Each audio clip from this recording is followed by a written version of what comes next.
Verën e kaluar, përfaqësuesi Joe Wilson, republikani i Karolinës së Jugut, ishte ulur në zyrën e tij në Capitol Hill, i tërhequr nga vëmendja, ndërsa investitorët e lindjes së mesme paraqitën planet e tyre në një video telefonat për të zhvilluar prona bregdetare në Siri, një port për anije turistike, një klub polo, një sallë ekspozite makinash Bugatti, një fush golfi e klasit botëror, e gjitha në një vend që sapo ishte shkatëruar nga lufta civile. Por kjo nuk ishte e gjitha, ndërsa Mohamed Al-Kiyat, një biznesmen i fuqishëm i lindur në Siri, po paraqiste propozimin. Vëllezërit e tij po fitonin më shumë se $12 miliard në kontrata të sponsorizuara nga qeveria për të rindërtuar një pjesë të gjerë të ekonomisë së shkatëruar siriane. Megjithatë pati një pengesë. Familja Kayat kishte nevojë për një nder të madh nga Kongresi me mbështetjen e presidentit Trump, heqjen e përhershme të sanksioneve shkatërruese të vendosura ndaj Sirisë përpara rënies së presidentit Bashar al-Assad në fund të vitit 2024. Kështu që Wilson, vetë një ish avokat i pasurive të paluajtshme dhe mbështetësi i shfuqizimit të sanksioneve, ofroi një sugjerim taktik. U ndisi ta tërheq vëmendjen e presidentit.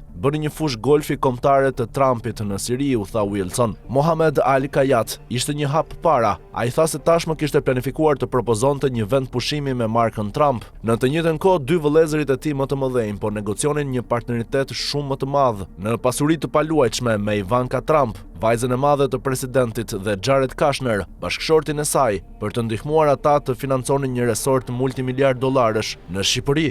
Një përzierje e tillë çështjeve personale dhe diplomatike ka qenë prej kohësh norm në vendet e lindjes së mesme, ku një grup i vogël lojtarësh historikisht kanë drejtuar dhe përfituar nga roli i tyre dominues në shoqëri. Por kjo është bërë mënyra se si vepron Washingtoni edhe në mandatin e dytë të Trump. Diskutimet e biznesit që përfshin familjen e presidentit, qofshin ato thjesht aspiruese si fusha e golfit apo aktive si projekti Kushner, janë vazhdimisht të turbullta me vendime të rëndësishme politike ose negociata të rëndësishme komb me komb. Është gjithashtu një shenjë se sa i fuqishëm është bërë Trump për të kryer pothuajse çdo gjë në kryeqytetin e vendit. Kërkohet të mos jesh armik i një presidenti të acaruar dhe hakmarrës, të cilin duhet ta kënaqësh. Presidentë të tjerë si demokrat ashtu edhe republikan kanë ndërmarrë hapa për të shmangur edhe perceptimin e një konflikti interesi, ndërsa në botën e Trump është pothuajse e kundërta. Familja ka qenë e hapur sa synon të vazhdojë të bëjë marrëveshje biznesi në të gjithë botën. Kjo ka çuar në një sistem të deformuar të patronazhit ekzekutiv, në të cilin investitorët dhurojnë miliona dollar për projektet e preferuara të presidentit, ose investojnë së bashku me familjen Trump, me shpresën e arritjes së qëllimeve të tyre politike, edhe nëse nuk bëhet kurrë ndonjë kërkesë e qartë. Në fakt, shtëpia e bardhë dhe organizata Trump pohojnë se ishin në djeni të vend pushimit të golfit të propozuar nga Trump për Sirinë, dhe organizata Trump tha se nuk ishte duke zhvilluar asnjë diskutim, dhe zyrtarët e shtëpisë së bardhë hodhën poshtë çdo sugjerim se diskutimet e pasurive të paluajtshme të lidhura me familjen Trump kishin ndonjë ndikim në zgjedhjet e politikës së jashtme të presidentit në lidhje me Sirinë. Presidenti Trump i kryen detyrat e tij kushtetuese në një mënyrë etikisht të shëndosh dhe të sugjerosh të kundërtën. Do të thotë të jesh i painformuar ose dashakeq, tha në një deklaratë David Warrington, këshilltari i shtëpisë së bardhë. Familja Kayat tha gjithashtu se partneriteti i tyre financiar me Kushner nuk kishte lidhje me përpjekjen për heqjen e sanksioneve. Ligjvënësit nga të dy anët e kahut kishin favorizuar heqjen e sanksioneve për t'i mundësuar Sirisë të tërhiqte qindra miliarda dollarë, që do të nevojiteshin për të riparuar vendin e shkatruar. Vetë zoti Trump kishte qenë në favor të heqjes së tyre në fillim të mandatit të tij aktual dhe e bëri këtë përkohësisht pranë verën e kaluar. Propozimi për fushën e golfit u bë pjesë e një përpjekjeje lobimi në Capitol Hill, një aludim se si thjesht përmendja e markës Trump është bërë politikisht e dobishme për akuzat të caktuara politike. Mohamed Al-Kayat u kthye në Washington në fund të vitit të kaluar duke mbajtur një gur të veçantë për të festuar fushën e propozuar të golfit, të gdhendur me emblemën e familjes Trump. Ai adhuroi atë Wilsonit në zyrën e tij në Capitol Hill për ta dorëzuar në shtëpinë e bardhë, dhe më pas Al-Kayat u bashkua me takime me ligjvënës të tjerë për të nxitur shfuqizimin e sanksioneve. Javë më vonë, legjislacioni për një shfuqizim të përhershëm fitoi miratimin në Kongres dhe u nënshkrua në ligj nga zoti Trump në fund të dhjetorit. Familjet Trump dhe Kayat u mblodhen në një resort italian në Doha në vitin 2022. Ivanka Trump dhe Jared Kushner ishin në Katar për ndeshjet e futbollit të Kupës së Botës dhe darkuan në Carbone Doha, një zgjatim i restorantit të New York City, që ndodhet në një ishull me pamje të horizontit mbreslënës Amerikanës të Dohas. Pronari i restorantit shkoi me vështirësi për t'u takuar me klientët e famshëm. Doli që Ramez Al-Kayat dhe familja e tij zotëronin jo vetëm karbon e Doha, por çdo restorant përgjatë asaj rruge në një ishull artificial që familja kishte ndërtuar vetëm në 6 muaj, me kërkesë të familjes mbretërore të Katarit për të krijuar një zonë argëtimi për Kupën e Botës. Shpejt Kashnerët dhe Kayatët filluan të ndanin historinë e tyre si pasardhës të zhvilluesve të pasurive të paluajtshme, së bashku me ëndrat e tyre për të ardhmen. Kashner kohët e fundit kishte përdorur fonde sovrane të pasurisë nga lindja e mesme, përfshir ato nga Katari, për të ngritur një firmë private kapitali prej 3 miliard dollarësh, pasi shërbeu në shtëpinë e bardhë gjatë mandatit të parë të zotit Trump. Tani ai kishte plane për të ndërtuar një resort pushimesh multimiliard dollarësh në një ishull pranë brigjeve të Shqipërisë. Në fakt jo shumë ndryshe nga ai ku ndodhej ulur. Ramez dhe vëllezërit e tij ishin zhvendosur në Katar me kohë të plotë në vitin 2011. Familja Kayat zhvilloi një marrëdhënie me familjen mbretërore të Katarit dhe u ndërtoi atyre një pallat pushimesh në Maj të Malit jashtë Damaskut. Ishte një nga disa projekte të profilit të lartë që kishin zënë titujt kryesor të mediave për familjen, përfshirë një episod të çmendur kur sipas disa vendeve fshinje vendosën një blokadë në Katarit në vitin 2017.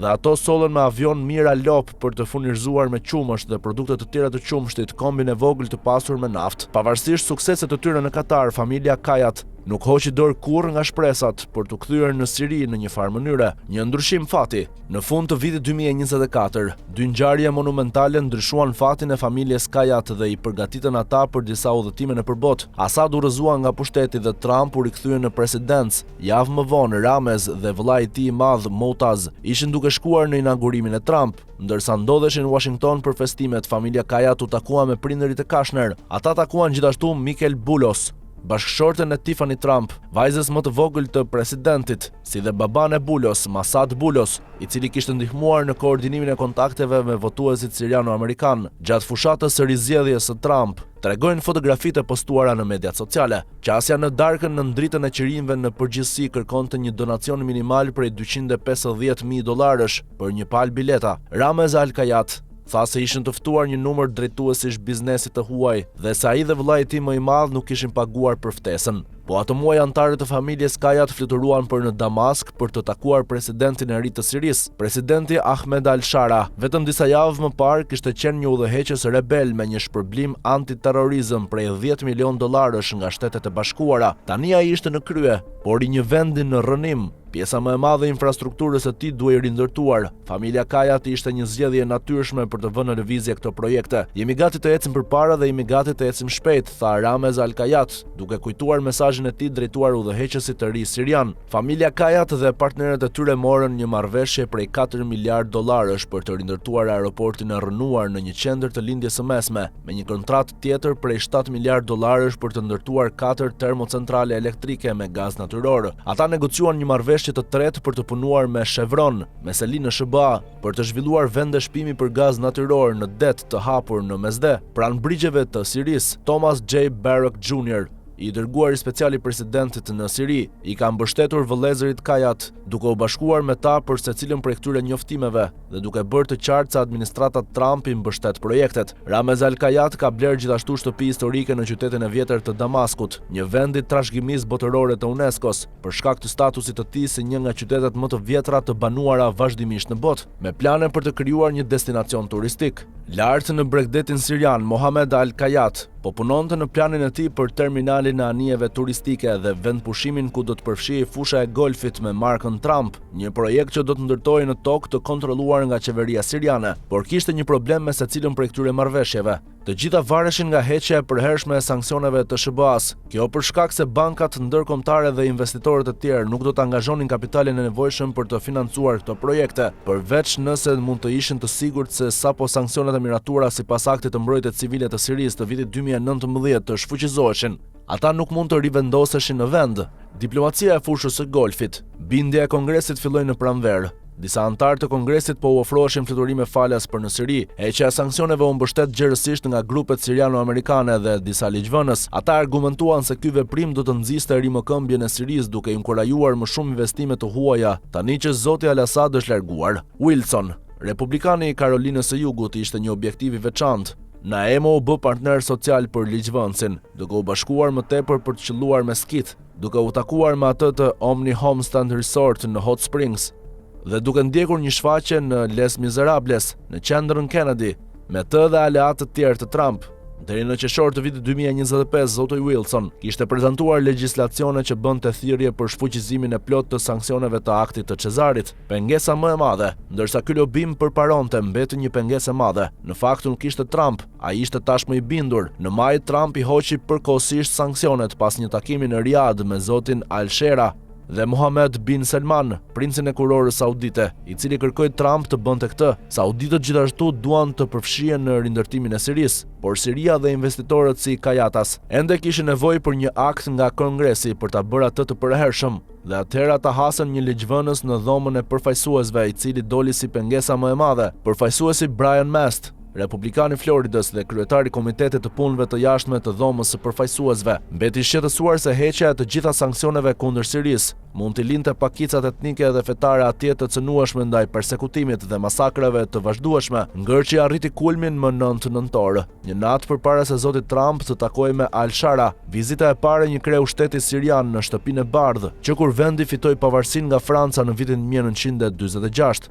Nuk përmenden lidhjet me marrëveshjet e familjes Trump, tha Blumenthal. Mohammed Al-Kayat dhe Naamo ishin kthyer në Washington dhe ishin atje në hotelat të natë me një grup investitorësh që shpresonin se do të siguronin financim për resortin e tyre me fushën e golfit të propozuar të Trump. Pas darkës dypartijake me ligjvënësit, u organizua një takim i dytë vonë natën me Mast dhe Al-Shara, në të cilin morën pjesë Al-Kayat dhe Naemo, than pjesëmarrësit në takim. Në fund të bisedimeve atë natë, Mast kishte ndryshuar qëndrim. Ai ishte i përgatitur të mbështeste shfuqizimin e sanksioneve pa një dispozitë që lejonte rivendosjen e tyre të shpejtë. Ai e shpjegoi pikpamjen e tij të rishikuar më vonë atë muaj kur foli nga salla e dhomës së përfaqësuesve. Po japim Sirisë një shans për të hartuar një të ardhme pas Asadit, tha ai. Ndihmësit e Mast thanë se lidhjet me familjen Trump nuk ishte një faktor në vendimin e tij. Përpara se të largoheshin nga Washingtoni, Al-Kayat dhe Naemo i dorëzuan gurin e themelit për fushën e golfit të propozuar nga Trump, Wilsonit dhe përfaqësuesë republikane të Indianës, Marlin Stutzman.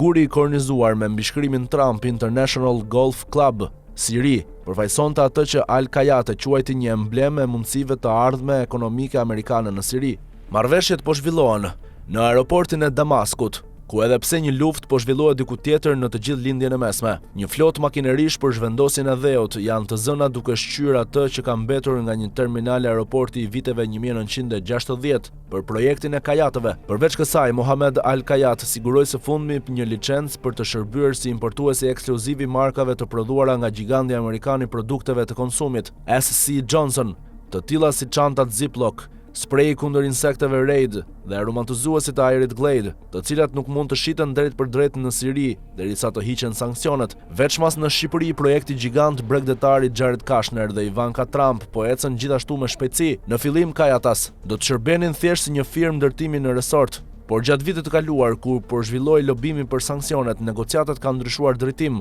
thanë themeluesit e përfshirë në marrëveshje. Kushner dhe Kayatas kanë vendosur të bëhen partnerë në projektin e ishullit në Shqipëri. Ivanka Trump udhëtoi atje në janar për t'u takuar me Ramez Al-Kayat në një takim me arkitektë dhe drejtues të tjerë për të diskutuar projekte të mundshme. Edi Rama, kryeministri i Shqipërisë, u shfaq atje. Po investojmë në holding për të siguruar që ka kapital të mjaftueshëm. Pra është një sipërmarrje e përbashkët midis dy kompanive dhe në fakt po e menaxhojmë atë së bashku, tha Ramez Al-Kayat. Gjithashtu flitet për bashkimin e Kayats me Kushner për të bërë projekte pasurish të paluajtshme në Siri, duke qenë se sanksionet e Cezarit kanë hequr dorë. Ai është djalë i shkëlqyer dhe ne përpiqemi të bëjmë diçka të madhe së bashku. Ne po paraqesim shumë mundësi, tha Ramez Al-Kayat duke u referuar Kushnerit.